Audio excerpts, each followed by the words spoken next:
નમસ્કાર દોસ્તો, સુપરફાસ્ટ તાજા સમાચારમાં તમારું સ્વાગત છે। દેશ, દુનિયા અને ગુજરાતના તાજા, મોટા અને સૌથી મહત્વપૂર્ણ સમાચાર જાણીએ તે પહેલાં તમે ચેનલમાં નવા હોય તો ચેનલને જરૂરથી સબસ્ક્રાઇબ કરીને વિડીયોને લાઇક કરી દેજો। સૌથી પહેલા દોસ્તો આપણે વાત કરીએ તો વરસાદના વધુ એક રાઉન્ડની અંબાલાલ પટેલની આગાહી સામે આવી છે। તો રાજ્યમાં વરસાદનો વધુ એક રાઉન્ડ આવશે તેવી અંબાલાલ પટેલ દ્વારા આગાહી કરવામાં આવી છે। તો તેમની આગાહી પ્રમાણે આગામી તારીખ 25 સપ્ટેમ્બરથી રાજ્યમાં વરસાદ ફરી એકવાર જોર પકડશે તેવી શક્યતા છે। તો 25 સપ્ટેમ્બરથી લઈને 2 થી 3 ઓક્ટોબર સુધી વરસાદી વાતાવરણ રહેશે। તો આ તરફ હવામાન વિભાગે પણ આગામી 25 સપ્ટેમ્બરે દક્ષિણ ગુજરાતમાં પણ ભારે વરસાદની આગાહી કરી છે। તો દોસ્તો, તમારા વિસ્તારમાં પણ વરસાદની જરૂર છે કે ફટાફટ નીચે કોમેન્ટમાં જણાવજો। તો દોસ્તો, બીજા સૌથી મોટા સમાચાર સામે આવ્યા છે। હાઈ સ્પીડ કોરિડોરને મળી મંજૂરી। તો સીએમ ભૂપેન્દ્ર પટેલના દિશા નિર્દેશનમાં સલામત માર્ગો દ્વારા પરિવહન સુવિધાને સરળ બનાવવા માટે રાજ્યમાં ભારે ટ્રાફિક ધરાવતા હાઈવેને અંદાજે રૂપિયા 3100 એટલે કે 3100 કરોડના ખર્ચે હાઈ સ્પીડ કોરિડોર તરીકે વિકસાવવા માટે રાજ્ય સરકારે આ વર્ષના બજેટમાં પ્રાવધાન કર્યું છે। તો આ પ્રાવધાન અંતર્ગત વટામણ અને પીપળી, સુરત, સચિન અને નવસારી, અમદાવાદ અને ડાકોર, ભુજ અને ભચાઉ, રાજકોટ અને ભાવનગર અને મહેસાણા અને પાલનપુર સહિતના 6 જેટલા હાઈ સ્પીડ કોરિડોરને વિકસાવવામાં આવશે। આગળ દોસ્તો, વધુ એક સૌથી મોટા સમાચાર મળ્યા છે। કોલકાતામાં સેમિકન્ડક્ટર પ્લાન્ટ સ્થપાશે। જ્યાં દોસ્તો પીએમ મોદી અને અમેરિકી રાષ્ટ્રપતિ વચ્ચે કોલકાતામાં નવો સેમિકન્ડક્ટર ફેબ્રિકેશન પ્લાન્ટ સ્થાપવા પર ચર્ચાઓ થઈ છે। તો બંને દેશોની રાષ્ટ્રીય સુરક્ષાઓને ધ્યાનમાં રાખીને એડવાન્સ લેવલની સેન્સિંગ, કોમ્યુનિકેશન અને નેક્સ્ટ જનરેશનની ટેલિકોમ્યુનિકેશન અને ગ્રીન એનર્જીને પ્રોત્સાહન આપવા પર પણ ધ્યાન કેન્દ્રિત કરાયું છે। તો પીએમ મોદીએ કહ્યું કે આ પગલાઓથી ભારત સેમી, થર્ડ ટેક અને યુએસ સ્પેસ ફોર્સ વચ્ચે વ્યૂહાત્મક તકનીકી ભાગીદારી પણ કરી શકશે।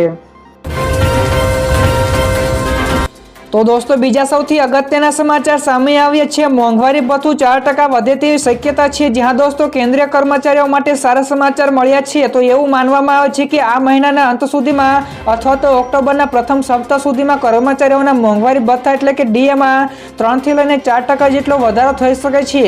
તો આ વધારો 1 જુલાઈ 2024 થી લાગુ થશે। તો ગત વર્ષે પણ ઓક્ટોબર મહિનામાં ડીએમાં પણ વધારો કરવામાં આવ્યો હતો। તો આ સિવાય રાજ્ય સરકાર દ્વારા પોતાના કર્મચારીઓને પણ રાહત આપી શકે છે।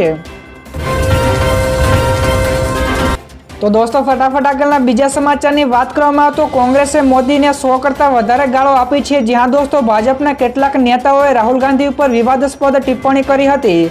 જે અંગે કોંગ્રેસ અધ્યક્ષ મલ્લિકાર્જુન ખડગેએ પીએમ મોદીને પત્ર લખીને પગલાં લેવાની પણ માંગ કરી છે। તો જવાબમાં ભાજપના અધ્યક્ષ જેપી નડ્ડાએ ખડગેને પત્ર લખ્યો છે અને જેમાં તેમણે લખ્યું છે કે કોંગ્રેસે છેલ્લા 1 દાયકામાં પીએમ મોદીને 100 કરતાં વધારે અપશબ્દો કહ્યા છે।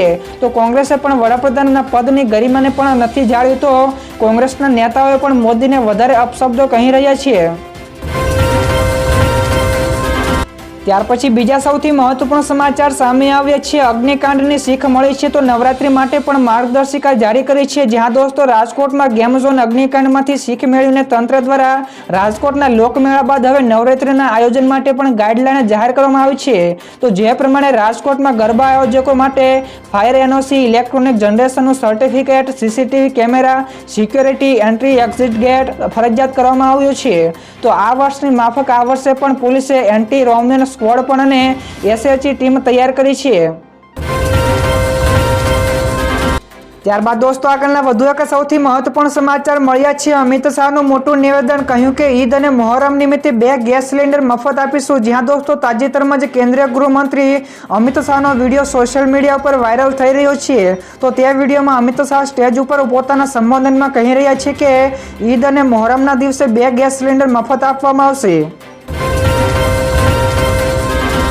તો દોસ્તો, ત્યાર પછી બીજા સૌથી મોટા સમાચાર સામે આવ્યા છે। જલ્દી દેશ છોડી દો, કંઈક મોટું થવાના એંધાણો। જ્યાં દોસ્તો હિઝબુલ્લા અને ઇઝરાયલ વચ્ચે વધી રહેલા તણાવને કારણે અમેરિકા, ફ્રાન્સ, કેનેડા અને બ્રિટનના સરકારોએ લેબનોનમાં રહેતા પોતાના નાગરિકોને વહેલી તકે દેશ છોડી દેવાની સલાહ આપી છે। તો જ્યાં સુધી હવાઈ મુસાફરી ઉપલબ્ધ હોય ત્યાં સુધી લેબનોન ખાલી કરો। તો સ્થિતિ ખૂબ જ ખરાબ થઈ ગઈ છે। તો બેરુતમાં પણ ઇઝરાયલના હુમલામાં મૃતકોની સંખ્યા 37 ઉપર પહોંચી ગઈ છે। તો ગઈકાલે હિઝબુલ્લાએ ઇઝરાયલ ઉપર 100 જેટલા રોકેટો પણ છોડ્યા હતા। ત્યારબાદ દોસ્તો આગળના બીજા સૌથી મોટા સમાચાર મળ્યા છે ડિઝનીલેન્ડ પાર્ક હવે ગુજરાતમાં બનશે. જી હા દોસ્તો, ગુજરાતીઓને હવે ડિઝનીલેન્ડ પાર્કની મજા માણવા માટે લાખો રૂપિયા ખર્ચીને અમેરિકા સુધી લાંબા થવાની જરૂર નહીં પડે.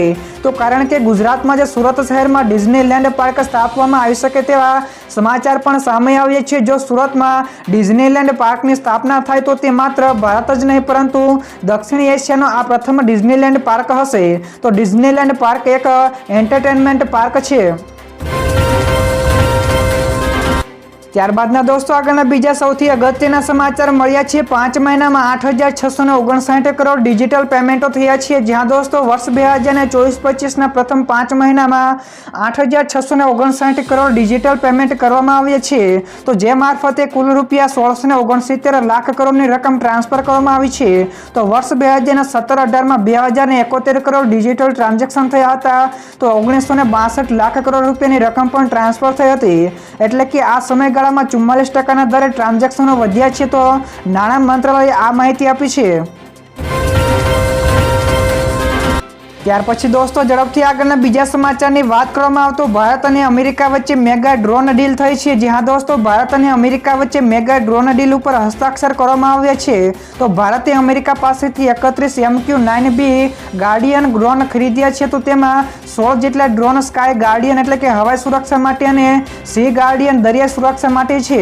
તો આ પગલું ભારતીય સેનાને જમીન, સમુદ્ર અને હવાઈ સુરક્ષામાં મદદ કરશે. તો આ ઉપરાંત આ અદ્યતન ડ્રોન ભારતની ગુપ્તચર માહિતી, સર્વેલન્સ અને જાસૂસી ક્ષમતામાં પણ વધારો કરશે.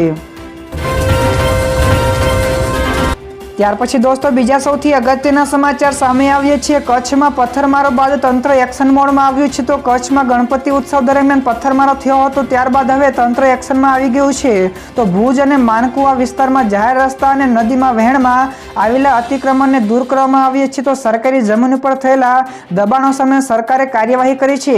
તો ભુજ નગરપાલિકા અને વહીવટી તંત્ર દ્વારા દબાણો દૂર કરવાની કાર્યવાહી કરવામાં આવી છે.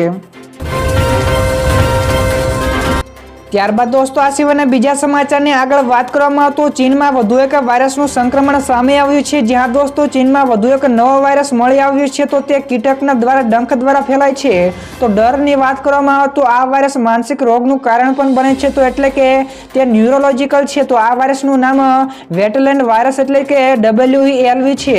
તો તે કોરોના પહેલા જૂન 2019માં જ ઝિન્ઝોઉ શહેરમાં આવ્યો હતો. તો ત્યારથી આ અંગે સંશોધનો ચાલી રહ્યું છે. તો આ અંગેનો હાલમાં જ ધ ન્યૂ ઇંગ્લેન્ડ જર્નલ ઓફમાં પ્રકાશિત કરવામાં આવ્યું છે. ત્યારબાદ આગળ દોસ્તો વધુ એક સૌથી અગત્યના સમાચાર મળ્યા છે. જગતના તાત માટે આવ્યા સારા સમાચાર. તો ગુજરાતમાં એરંડાની ખેતી કરતા 20,000 કરતાં વધારે ખેડૂતોને ઉચ્ચ ગુણવત્તાના બિયારણો અને ઓર્ગેનિક ખાતર પૂરા પાડીને તેમને મદદ કરવા માટે હવે NK પ્રોટીન્સ પ્રાઇવેટ લિમિટેડ વારે આવ્યું છે. તો જેનો ઉદ્દેશ્ય ગુજરાતના વિવિધ જિલ્લામાં એરંડા જેવા મહત્વના પાકની ઉપજ અને નફાકારકતા વધારવાનો છે. તો વધુ સારા ઇનપુટ પૂરા પાડીને ખેડૂતોને સશક્ત બનાવવા અને ટકાઉ ખેત પદ્ધતિઓને પ્રોત્સાહન આપવા માટે પણ મદદરૂપ થશે. તો દોસ્તો ફટાફટ આગળના બીજા સમાચારની વાત કરવામાં આવે તો વાહન ચાલકો માટે આવ્યા સૌથી માઠા સમાચાર. અમદાવાદ અને મુંબઈ નેશનલ હાઈવેના ટોલ ટેક્સમાં વધારો કરવામાં આવ્યો છે. તો આ વધારો ગઈકાલે રાતથી જ લાગુ કરી દેવામાં આવ્યો છે. તો ટોલ ટેક્સ એજન્સી દ્વારા ભારે વાહનોમાં ટોલ ટેક્સમાં 1.5 ગણો વધારો થઈ રહ્યો હોવાથી વાપીના ટ્રાન્સપોર્ટમાં રોષ જોવા મળ્યો છે. તો વલસાડ જિલ્લામાંથી પસાર થતા અમદાવાદ અને મુંબઈ નેશનલ હાઈવેની હાલત ખૂબ જ ખરાબ છે. તો ઠેર ઠેર ખાડા પણ પડ્યા છે. આથી એ વાહનોનું નુકસાન પણ થઈ રહ્યું છે. ત્યાર પછી દોસ્તો આગળના બીજા સમાચારની ઝડપથી વાત કરવામાં આવે તો સિંધુ જળ કરારની સમીક્ષાની નોટિસ ઉપર પાકિસ્તાનનો જવાબ સામે આવ્યો છે. તો સિંધુ જળ કરારની સમીક્ષા માટે ભારત દ્વારા મોકલવામાં આવેલી નોટિસનો પાકિસ્તાને જવાબ આપ્યો છે. તો પાકિસ્તાને કહ્યું કે તે આ કરારને ખૂબ જ મહત્વપૂર્ણ માને છે અને આશા રાખે છે કે ભારત પણ 64 વર્ષ પહેલા હસ્તાક્ષર કરાયેલા આ દ્વિપક્ષીય કરારની જોગવાઈઓનો સ્વીકાર કરશે. તો નોટિસ આપતી વખતે ભારતે કહ્યું હતું કે પરિસ્થિતિમાં કેટલાક મૂળભૂત અને અણધાર્યા ફેરફારો પણ થયા છે. ત્યાર પછી દોસ્તો બીજા સૌથી અગત્યના સમાચાર સામે આવ્યા છે। પીએમ મોદીએ કર્યા કોંગ્રેસ ઉપર આકરા પ્રહારો। તો મહારાષ્ટ્રમાં કોંગ્રેસ ઉપર પીએમ મોદીના આકરા પ્રહારો સામે આવ્યા છે। તો પીએમ મોદી ગઈકાલે મહારાષ્ટ્ર પહોંચ્યા હતા, જ્યાં તેમણે વર્ધામાં રાષ્ટ્રીય પીએમ વિશ્વકર્મા કાર્યક્રમને સંબોધન કરતા કહ્યું કે કોંગ્રેસ અને તેના મિત્રોએ જાણી જોઈને એસસી, એસટી અને ઓબીસી લોકોને આગળ વધવા દીધા નથી। તો અમે આ દલિત વિરોધી અને પછાત વિરોધી કોંગ્રેસની વિચારસરણીને સરકારના તંત્રમાંથી ખતમ કરી દીધી છે। તો છેલ્લા એક વર્ષના આંકડા દર્શાવે છે કે એસસી, એસટી અને ઓબીસી સમુદાય વિશ્વકર્મા યોજનામાં લાભ લઈ રહ્યા છે। તો દોસ્તો ત્યાર પછીના બીજા સમાચારની ફટાફટ વાત કરવામાં આવે તો ભારતનું મોટું નિવેદન, કહ્યું કે યુક્રેનને હથિયાર આપવાની વાત સખત ખોટી છે। જ્યાં દોસ્તો ભારત તરફથી યુક્રેનને દારૂગોળો મોકલવા સંબંધિત રાઇટર્સના અહેવાલ સામે ભારત સરકારે સખત વાંધો વ્યક્ત કર્યો છે। તો ભારતીય વિદેશ મંત્રાલયે આ સમાચારને ખોટા અને સરળથી કાવતરું ગણાવ્યું છે। તો વિદેશ મંત્રાલયના પ્રવક્તા રણધીર જયસ્વાલે કહ્યું કે અમે રાઇટર્સનો રિપોર્ટ જોયો છે જે ભ્રામક છે। તો ભારતીય સૈન્ય સામાન્ય નિકાસ અંગે આંતરરાષ્ટ્રીય કાયદાનું પાલન કરે છે અને આમાં ભારતનો ટ્રેક રેકોર્ડ પણ દોષરહિત છે।